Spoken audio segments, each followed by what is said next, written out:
یا هم فهمیده نه؟ نه من از چهره‌تون میبینم که فهمیده. از چهره‌تون میبینم که مثلا فهمیده.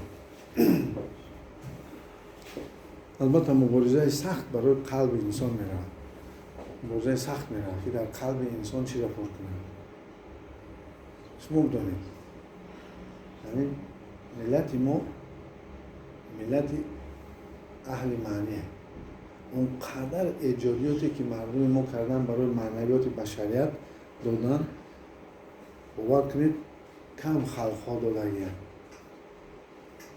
ما برای همین باز یک باری دیگر یادآور میکنیم مردم بشرکی بدونید روز میشه که همین سیاره زمین چی با آخر میرسه.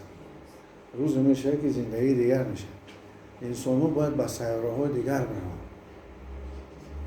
اگر اون قوایی که امروز بشریت در جنگ های داخلی روی زمین صرف میکرد، اگر اون صرف میکرد در از خودکنی کیهان، ما امروز بر وقت در بعضی سیاره ها کوارتیر داشتیم. بر وقت بعضی سیاره ها چی کرده بودیم؟ شرایط محیطی روی زمینی ساخته بودیم.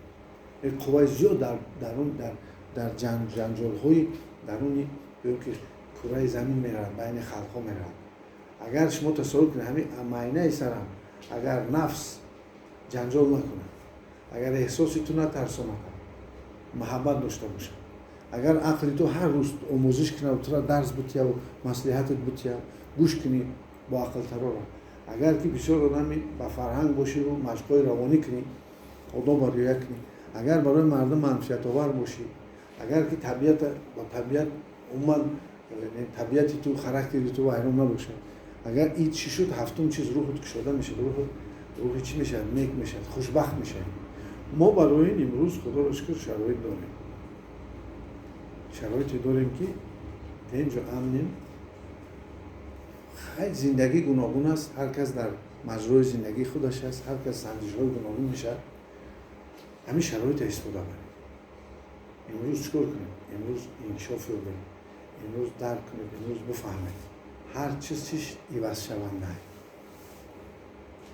و ما امیدوارم که شما مسئول بهبودی، سلامتی، خوشبختی عوض میشه و روز تا روز شما چیزهایی رو درک میکنید، میفهمید. این سبب بیدار شدنی قواهای نهانی شما شود. شما خوبتر فکر کنید، زندگیتون رو خوبتر کنید، بسازید و خوشبخت باشید.